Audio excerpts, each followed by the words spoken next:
Hello বন্ধুরা, সবাই কেমন আছো? আশা করি সবাই ভালো আছো। আমিও ভালো আছি। আজকে আবার একটা রেসিপি নিয়ে চলে এসেছি আপনাদের সঙ্গে শেয়ার করতে। এটা আমার মায়ের রেসিপি, আমার মা বানাচ্ছে, তার জন্য আপনাদের সঙ্গে আমি শেয়ার করলাম। এই রেসিপিটা আমার রেসিপি না, মা বানিয়েছে, তার জন্য আপনাদের সঙ্গে শেয়ার করলাম। তো পুরো ভিডিও দেখার জন্য অনুরোধ রইল। আর ভিডিওটা দেখার পরে যদি ভালো লেগে থাকে তো অবশ্যই কমেন্ট করে জানাবেন, লাইক করবেন, শেয়ার করবেন, আর কমেন্ট করে জানাবেন কি কেমন হয়েছে। আর আপনাদের কাদের কাদের মাছ ভাপা খেতে ভালো লাগে অবশ্যই জানাবেন। আজকে এটা যেটা বানিয়েছে মা, এটা হচ্ছে কাতলা মাছের ভাপা। এমনিতে ইলিশ মাছের ভাপা হয়, এমনিতে প্রায় সব মাছেরই ভাপা হয়, বাট বাট কাতলা মাছের ভাপা কে কে খেয়েছেন অবশ্যই জানাবেন। আর আমি আমার মা সবসময় মাছ নিয়ে আসে, তো এইভাবে আমরা একবার বানিয়ে খাই। কাতলা মাছ ভাপা হোক কিংবা আমরা রুই মাছ ভাপা হোক, আমরা খাই এভাবে। তো মাছগুলো এইভাবে কেটে নেওয়া হয়েছে আগে, কেটে ভালো করে ধুয়ে নেওয়া হয়েছে। এবারে মাছগুলোকে ম্যারিনেশন করব। ম্যারিনেশন করার জন্য মাছগুলোকে এই দেখুন এইভাবে মাছের পিসগুলো, কাতলা মাছ যেহেতু বড়ই হয়, তো এটা মিডিয়াম সাইজের মাছ ছিল, মাছের পিসগুলোও খুব বড় বড় আছে। তো এইগুলোকে এবারে আজকে ভাপা হবে। আর বাঙালিদের যে ফেভারিট ডিশ, সেটা যে মাছ ফেভারিট হয় সবারই, তাই না? তো যে মাছের অনেক কিছু রেসিপি হয়, যেগুলো আমার মা জানে। আমি তো সব রেসিপি জানি না, বাট মা আজকে এটা বানাচ্ছে, এই জন্য আপনাদের সঙ্গে শেয়ার করলাম।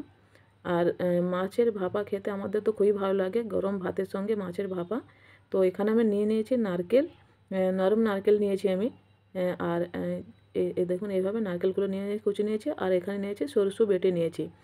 সরষেটা আমি আগে বেটে নিয়েছি। এবারে সরষে আর নারকেল দিয়ে আমি বানাবো কাতলা মাছের ভাপা। মা বানিয়েছে, খেতে তো খুব দুর্দান্ত হয়েছে, আমরা খেয়েছি সবাই, খুবই ভালো লেগেছে। তো যদি আপনারা কাতলা মাছের ভাপা এখনও পর্যন্ত আপনাদের বাড়িতে হয়নি, তো একবার বানিয়ে এইভাবে খাবেন, কিংবা যদি আপনারা বানিয়ে খেয়েছেন আপনাদের বাড়িতে, তো এইভাবে একবার বানিয়ে খাবেন। আর খেয়ে দেখবেন খুবই ভালো লাগে।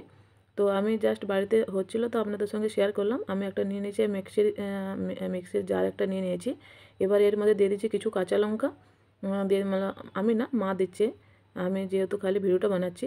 দিয়ে দিলাম কটা কাঁচা লঙ্কা। কাঁচা লঙ্কা আপনাদের হিসাবে যেভাবে আপনারা ঝাল খেতে পছন্দ করেন ওইভাবে আপনারা দেবেন। আর দিয়ে দিলাম আদা, কাঁচা লঙ্কা আদা দিয়ে দিলাম। আর দিয়ে দিলাম নারকেলের যে আমি তুলে রেখেছিলাম নারকেলগুলো, ওই নারকেলগুলোকে দিয়ে দিলাম। নারকেলগুলো নরম নারকেল। এবারে আমি সরষেটা আগে তো পিষে নিয়েছিলাম, বাট এবারে আবার এই নারকেলের সঙ্গে দিয়ে একবারে আমি এটাকে ভালো করে, কাঁচা লঙ্কা, আদা আর সরষে আর আমি নারকেলটা একবারে ভালো করে পেস্ট বানিয়ে নিলাম। এবারে এর মধ্যে দিয়ে দিচ্ছি, মা দিচ্ছে এর মধ্যে হলুদ। আর আগে নুন দিল, তারপরে হলুদ দিচ্ছে, দিয়ে ভালো করে ম্যারিনেশন করবে এইভাবে।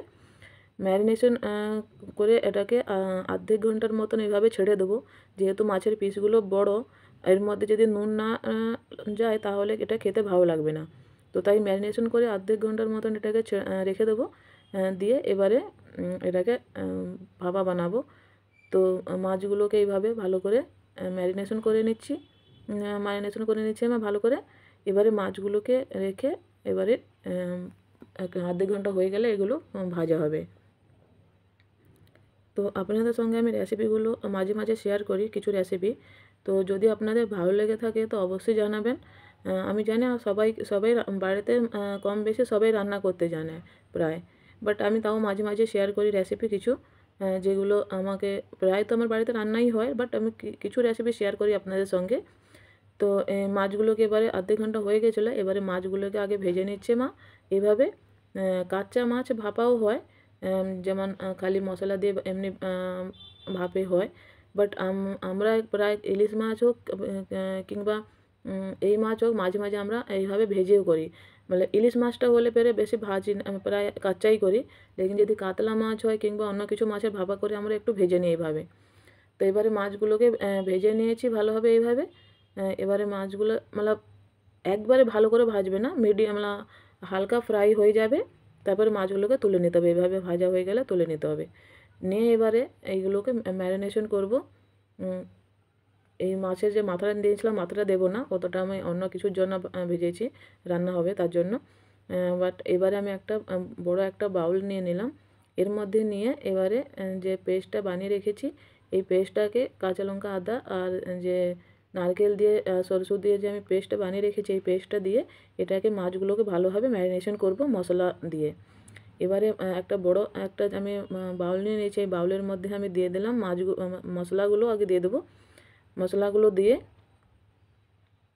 এই মশলাগুলো আগে দিয়ে দেবো বাউলের মধ্যে, দিয়ে এইগুলোকে এর মধ্যে আর যে হলুদ গুঁড়ো এইসব মশলাগুলো আছে ওইগুলো দিতে হবে। তো ভালো করে আগে এই মশলাগুলো আমি নিয়ে নিলাম একটা বড় বাউলে, কেন যেহেতু এটাকে ভালো করে মিক্স করতে হয়, মিক্স না করলে ভালো লাগবে না। তো তাই মিক্স করার জন্য এটাকে আগে এইভাবে ভালো করে একটু হাত দিয়ে মা নেড়ে চড়ে নিল। নেওয়ার পরে এবারে এর মধ্যে দেওয়া হবে পাউডার মশলা। আর আপনাদের সঙ্গে আমি ভিডিওগুলো শেয়ার করি, তো যদি কারোর ভালো না লাগে তো তাও জানাবেন, আর যদি ভালো লাগে তো তাও জানাবেন। আমি কোনো আগেও আমি অনেকবার বলেছি আমি কোনো শেফ না, জাস্ট আমি বাড়িতে রান্না করি তো আপনাদের সঙ্গে শেয়ার করি। তো অনেকেই হতে পারে কি এর কীভাবে ভিডিও বানাচ্ছে, কীভাবে রান্না করে, এইভাবে খায়, অনেকেই অনেক কিছু বলতে পারে। বাট আমি তাদের জন্য বলবো কি যে যেরকম পারে সেরকম রান্না করে, ঠিক আছে। এবার তুমি যদি কাউকে কিছু ভালো না বলতে পারো তাহলে কারো ব্যাপারে কিছু খারাপ বলাটাও অধিকার তোমার কাছে নেই, তাই না? তো আমি তো এটা মনে করি। তো আমি কেন যদি কেউ মনে করে কিছু কাজ করছে ওটাকে ওকে ভালো করে বলার দরকার কি হ্যাঁ তুমি কাজটা ভালো করছো, এগিয়ে যাও, সাহস দেওয়া দরকার, তাই না? তো এর মধ্যে আমি মা দিয়ে দিয়েছে হলুদ গুঁড়ো, লঙ্কা গুঁড়ো আর নুন দিয়ে দিয়েছে। দিয়ে এবারে মাছগুলোকে এভাবে ভালো করে ম্যারিনেশন করে নিচ্ছে এই মশলাগুলোর সঙ্গে, ঠিক আছে। এবারে এই মশলাগুলোকে ভালোভাবে মাছগুলোকে এত বেশি ভালো করে মশলাগুলো লাগাতে হবে, কিন্তু মাছগুলো যেন ভাঙে না এটারও রাখতে হবে, খেয়াল রাখতে হবে। কেন কি মাছগুলো ভেঙে গেলে তাহলে আর এত বেশি ভালো খেতে টেস্ট তো সে একই থাকবে, বাট দেখতে ভালো লাগবে না ভেঙে গেলে।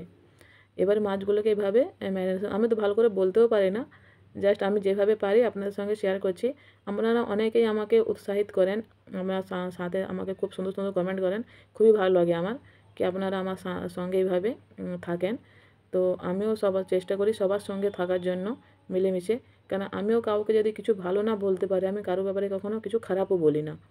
তো এর মধ্যে আমি দিয়ে দিলাম কাঁচা সরষে তেল, কেন ভাপা মানে কাঁচা সরষে তেল তো অবশ্যই হবে, কাঁচা সরষে তেল ছাড়া তো ভাপা ইনকমপ্লিট যাকে বলে।